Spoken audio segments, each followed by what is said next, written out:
Hey everyone, welcome to today's session on Desmos Introduction to Unit Conversions. This is an essential topic for the SAT and will explore how unit conversions can be solved quickly and accurately. By the end of this session, you will know how to use proportions, graphing tools like Desmos, and logical techniques to ace these questions on the SAT. So let's get started. Introduction to Unit Conversions. The foundation of SAT math success, unit conversion. This slide highlights three key aspects. The very first is significance in SAT math. Unit conversions frequently show up in various types of SAT questions like geometry, algebra, and linear word scenarios.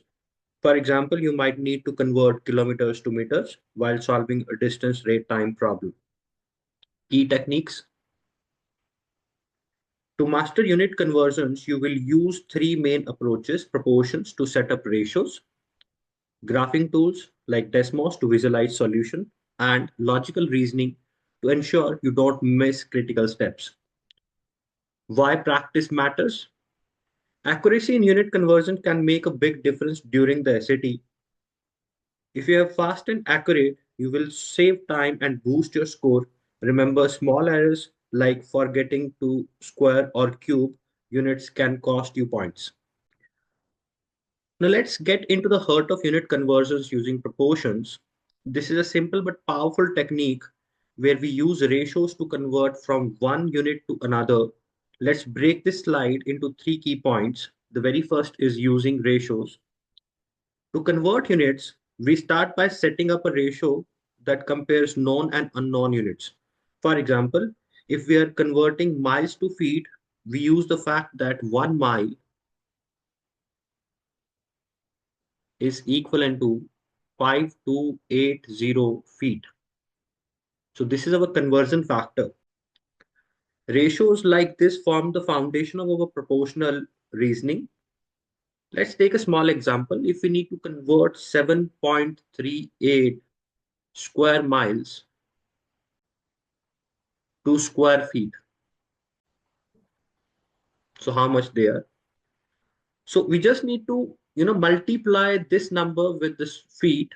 So what we do is like 7.38 times 5280 square, and that will generate the result for us. This step highlights an important point. Always check whether you are converting lengths, areas, or volumes because squared or cube values matter. Desmos for graphic. Instead of doing the calculations manually, you can also use Desmos to visualize proportions. So proportions also can be done that you will say that x by 7.38 is equivalent to 5280 square divided by 1 square. And you can do that.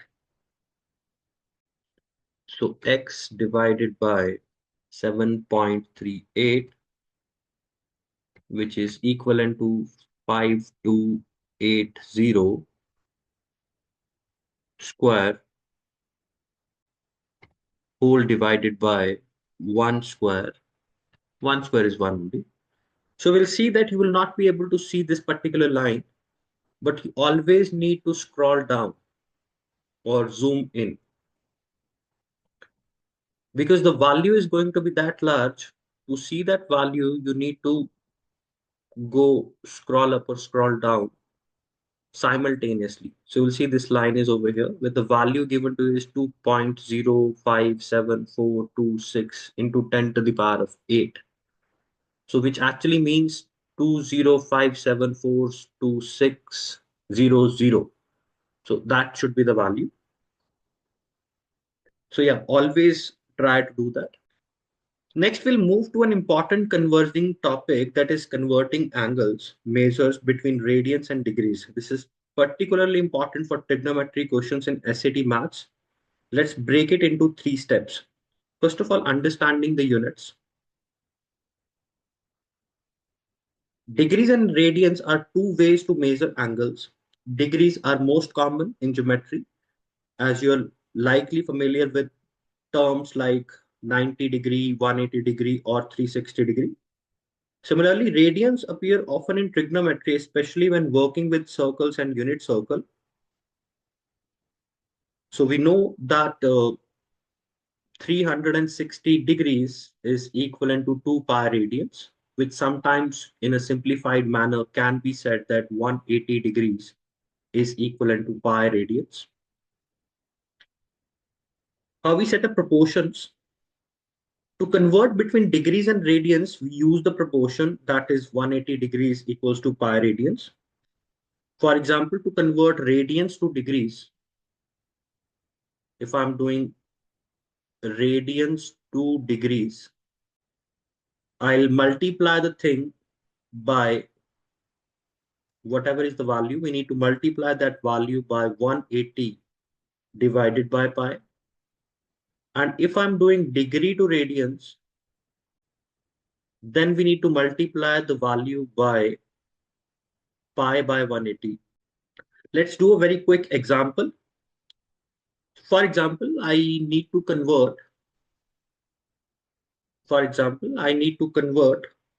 5 pi by 6 radians back to degrees.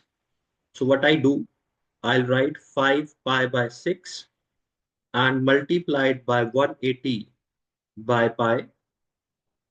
So pi will definitely get cancelled. 6 is 3 times 80, that is 30. So 30 into 5 is 150 degrees. Simple, right? Keep the ratio in mind and it will help you solve questions quickly. Desmos regression.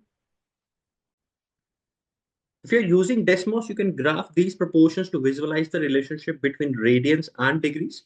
By plotting 180 degrees is equivalent to pi radians as a point, you can create a straight line that helps confirm conversions visually. This saves times and ensure precision in tricky angle problems. So we'll see. Graphing regression techniques. Let's see that. Now let's explore how Desmos can make solving unit conversion problem faster and more visual. We'll discuss 3 techniques: graphing proportions, using regression, and zooming for large values. As we just see, let's break them down into step by step. So graphing proportions. When working with proportional relationships like converting miles to feet or radians to degree, you can plot ratios on Desmos. For example, if 1 mile is equals to 5280 feet, as we just did an example, you can graph this as a straight line showing the relationship between miles and feet. By plotting multiple points, you can visualize trends and ensure accuracy in scaling. A very quick tip, always label your axis clearly so you can know what each value represents. Second one is using the regression. Desmos allows you to use regression to directly find solution without manual calculations. For example, if you have data point showing proportional relationship and you can use a linear regression model to identify the slope and make quick conversions. This is particularly useful when you're dealing with complex problems involving large values or multiple ratios. Zooming for large value. Sometimes the value you're converting may be very large, as we just see an example, like square miles to square feet. Desmos lets you zoom in and out to adjust the scale and locate the solutions line effectively. By understanding the graph scale, you can avoid errors and make precise calculations. Now that we have learned the technique, let's focus on mastering unit conversion through practice. This slide highlights 3 key areas to focus on: common problem types. The most common unit conversions involves your length, area, and angles using proportional setup. So length is like converting kilometers to meters or miles to feet. Area, for example, converting square miles to square feet, requiring squaring the conversion factor. Angles, as we saw earlier, converting radians to degrees using proportions. Second one is avoiding pitfalls. Unit conversion mistakes often happen because of small errors. Here's what we need to watch out. The very first is double check units. Always confirm that the question is asking. What exactly the question is asking? Are you converting lengths, areas, or volumes? Second one is scaling for squared and cube units. Remember, when converting area, you square the conversion factor. For volume, you cube it. For example, I'm saying that 1 meter is equivalent to 100 centimeter. So that's a basic deal. If I'm doing it for a square, like I'm saying 1 meter square area, I should definitely write 10,000 centimeter square area. Time practice. Practice is key to improve speed and accuracy. Allocate specific time for solving unit conversion problems. For example, give yourself 1 minute for straightforward conversions and take 2 minutes for multi-step problems like converting square or cube units.